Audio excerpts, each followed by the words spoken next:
Howdy, howdy. All right, we're back with the Weight of Glory. I was sipping on my tea. We're going to get started on chapter 2. We'll see how far we make it. Let me get page one more. There we go. All right, chapter 2, which is Learning in Wartime. A university is a society for the pursuit of learning. As students, you will be expected to make yourselves, or to start making yourselves, into what the Middle Ages called clerks, into philosophers, scientists, scholars, critics, or historians. And at first sight, this seems to be an odd thing to do during a great war. What is the use of beginning a task which we have so little chance of finishing? Or, even if we ourselves should happen not to be interrupted by death or military service, why should we, indeed how can we, continue to take an interest in these placid occupations when the lives of our friends and the liberties of Europe are in the balance? Is it not like fiddling while Rome burns? Now it seems to me that we shall not be able to answer these questions until we have put them by the side of certain other questions which every Christian ought to have asked himself in peacetime. I spoke just now of fiddling while Rome burns. But to a Christian, the true tragedy of Nero must not be that he fiddled while the city was on fire, but that he fiddled on the brink of hell. You must forgive me for the crude monosyllable.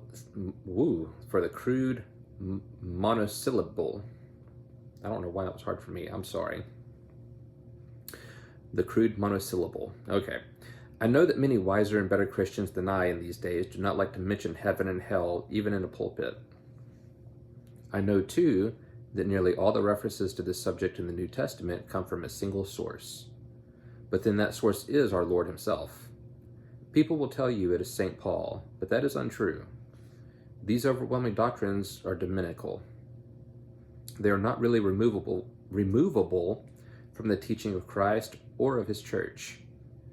If we do not believe them, our presence in this church is great tomfoolery. If we do, we must sometime overcome our spiritual prudery and mention them. The moment we do so, we can see that every Christian who comes to a university must at all times face a question compared with which the questions raised by the war are relatively unimportant. He must ask himself how it is right, or even psychologically possible, for creatures who are every moment advancing either to heaven or to hell to spend any fraction of the little time allowed them in this world on such comparative trivialities as literature or art, mathematics or biology. If human culture can stand up to that, it can stand up to anything. To admit that we can retain our interest in learning under the shadow of these eternal issues, but not under the shadow of a European war, would be to admit that our ears are closed to the voice of reason and very wide open to the voice of our nerves and our mass emotions. This indeed is the case with most of us, certainly with me. For this reason, I think it important to try to see the present calamity in a true perspective. The war creates no absolutely new situation. It simply aggravates the permanent human situation so that we can no longer ignore it. Human life has always been lived on the edge of a precipice. Human culture has always had to exist under the shadow of something infinitely more important than itself. If men had postponed the search for knowledge and beauty until they were secure, the search would never have begun. We are mistaken when we compare war with normal life. Life has never been normal. Even those periods which we think most tranquil, like the 19th century, turn out, on closer inspection, to be full of crises, alarms, difficulties, emergencies. Plausible reasons have never been lacking for putting off all merely cultural activity until some imminent danger has been averted or some crying injustice put right. But humanity long ago chose to neglect those plausible reasons.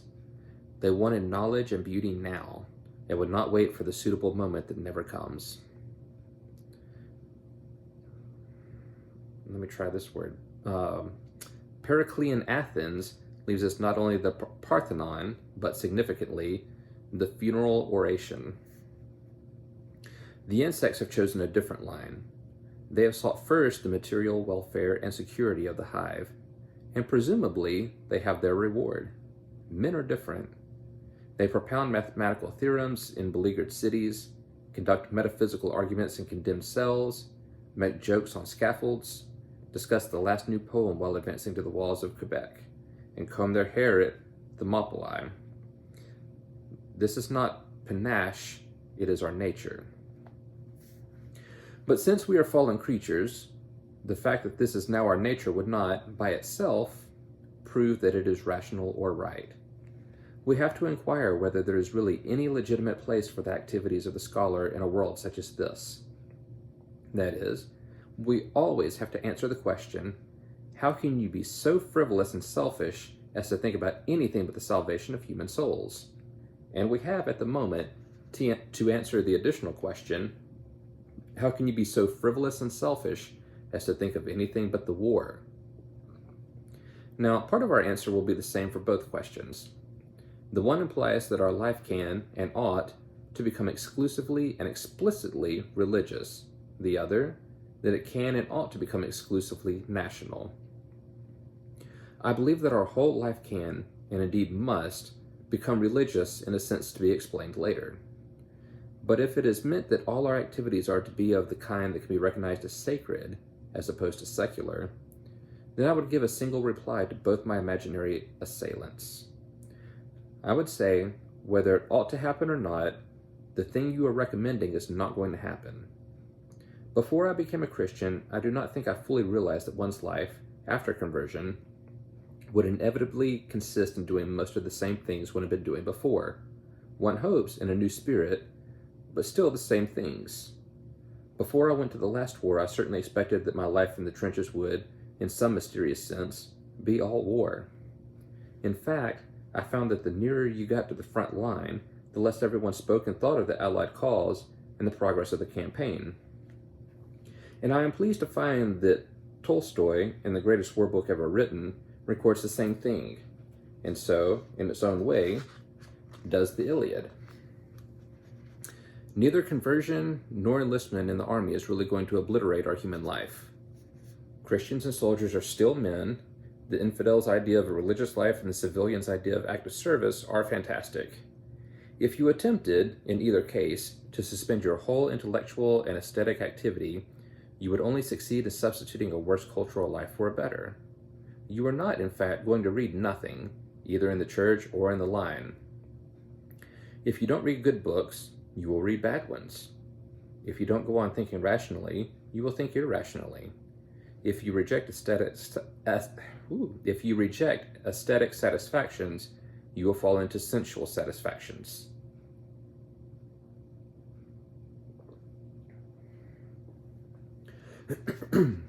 There is therefore this analogy between the claims of our religion and the claims of the war.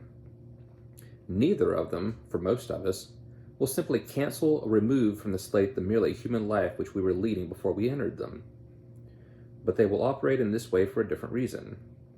The war will fail to absorb our whole attention because it is a finite object and, therefore, intrinsically unfitted to support the whole attention of a human soul. In order to avoid misunderstanding, I must here make a few distinctions. I believe our cause to be, as human causes go, very righteous, and I therefore believe it to be a duty to participate in this war. And every duty is a religious duty, and our obligation to perform every duty is therefore absolute. Thus, we may have a duty to rescue a drowning man, and perhaps, if we live on a dangerous coast, to learn life-saving so as to be ready for any drowning man when he turns up. It may be our duty to lose our own lives in saving him. But if anyone devotes himself to life-saving in the sense of giving it his total attention, so that he thought and spoke of nothing else and demanded the cessation of all other human activities until everyone had learned to swim, he would be a monomaniac. The rescue of drowning men is, then, a duty worth dying for, but not worth living for. It seems to me that all political duties, among which I include military duties, are of this kind. A man may have to die for our country, but no man must, in any exclusive sense, live for his country. He who surrenders himself without reservation to the temporal claims of a nation, or a party, or a class, is rendering to Caesar that which, of all things, most emphatically belongs to God, himself. It is for a very different reason that religion cannot occupy the whole of life in the sense of excluding all our natural activities. For, of course, in some sense, it must occupy the whole of life. There is no question of a compromise between the claims of God and the claims of culture, or politics, or anything else. God's claim is infinite and inexorable. I don't know that word. Inexorable. We're going to look that up quickly. My phone's upside down. Let's see here. We'll go to Google.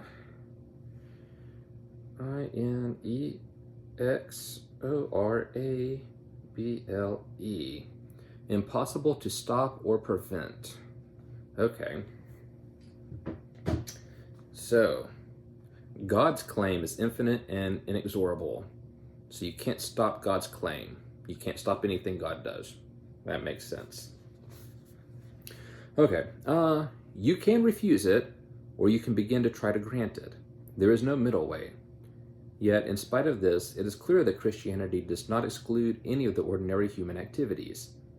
St. Paul tells people to get on with their jobs. He even assumes that Christians may go to dinner parties and, what is more, dinner parties given by pagans. Our Lord attends a wedding and provides miraculous wine. Oh, here's another word I don't know. Under the Aegis, Aegis. Well, we're just doing some Googling today. If you know these words, I'm sorry, you'll have to bear with me. Aegis. Definition. Okay. Or aegis, I guess. The protection, backing, or support of a particular person or organization. Okay, so it's pronounced aegis, apparently. Aegis is when you back someone or something. Okay. So under the aegis of his church. So under the backing of his church. Okay. Good to go. Under the aegis of his church, and in the most Christian ages, learning and the arts flourish. The solution of this paradox is, of course, well known to you. Whether ye eat or drink or whatsoever ye do, do all to the glory of God. And that line was in quotes. All our merely natural activities will be accepted if they are offered to God, even the humblest, and all of them, even the noblest, will be sinful if they are not. Christianity does not simply replace our natural life and substitute a new one. It is rather a new organization which exploits, to its own supernatural ends, these natural materials. No doubt, in a given situation, it demands the surrender of some, or of all, or merely human pursuits. It is better to be saved with one eye than having two to be cast into Gehenna. But it does this in a sense, is this Latin? Per accidens? Per accident, per incident, I'm assuming. Okay, but it does this in a sense per accidens, because in those special circumstances, it has ceased to be possible to practice this or that activity to the glory of God. There is no essential quarrel between the spiritual life and the human activities as such. Thus, the omnipresence of obedience to God in a Christian's life is, in a way, analogous to the omnipresence of God in space. God does not fill space as a body fills it, in the sense that parts of him are in different parts of space, excluding other objects from them. Yet he is everywhere, totally present at every point in space, according to good totally present at every point of space, according to good theologians.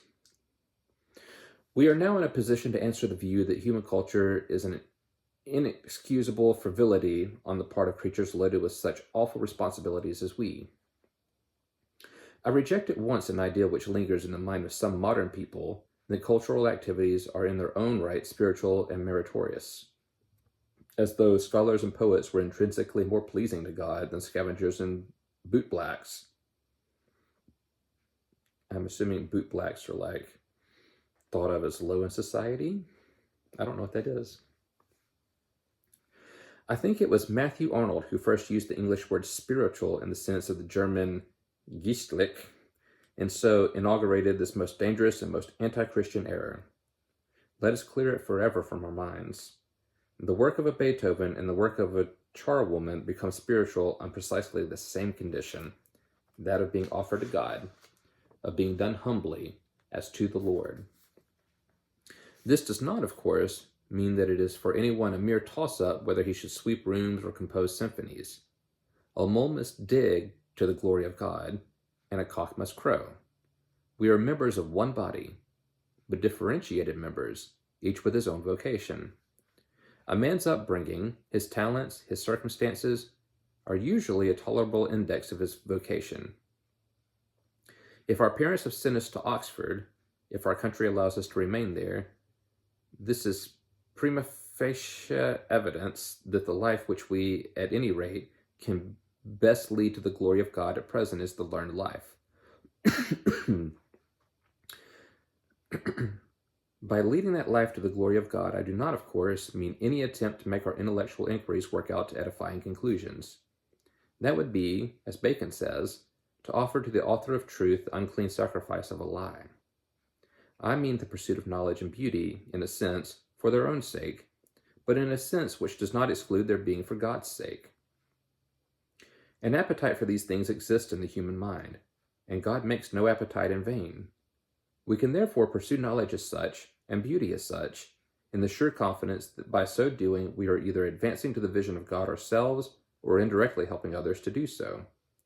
Humility, no less than the appetite, encourages us to concentrate simply on the knowledge or the beauty, not too much concerning ourselves with their ultimate relevance to the vision of God. That relevance may not be intended for us, but for our betters, for men who come after and find the spiritual significance of what we dug out in blind and humble obedience to our vocation. This is the theological argument that the existence of the impulse and the faculty prove that they must have a proper function in God's scheme, the argument by which Thomas Aquinas proves that sexuality would have existed even without the fall. The soundness of the argument, as regards culture, is proved by experience. The intellectual life is not the only road to God, nor the safest, but we find it to be a road, and it may be the appointed road for us. Of course, it will be so only so long as we keep the impulse pure and disinterested. This is the great difficulty. As the author of the Theologia Germanica says, we may come to love knowledge, our knowing, more than the thing known, to delight not in the exercise of our talents, but in the fact that they are ours, or even in the reputation they bring us. Every success in the scholar's life increases this danger. If it becomes irresistible, he must give up his scholarly work. The time for plucking out the right eye has arrived. I will say, this isn't exactly how I felt, but this was similar to what I went through a handful of years ago when I was getting really into Bible study, and I found I was getting a lot more into I want to learn and have the knowledge, and I was digging into learning a lot more than pursuing the relationship with God. And I realized what I was doing after something I read or heard pointed it out, and I went, oh my goodness, that's what I'm doing, and I had to step back. And I've been able to carefully kind of tiptoe back in those waters, but I had to make sure that every time I'm learning, reading, whatever, that I'm keeping the relationship first, and then knowledge is secondary to that. I think that's a good place to stop. That was a very long, let's see, that was a 2.5 page paragraph. You can tell my throat was getting dry. I was struggling.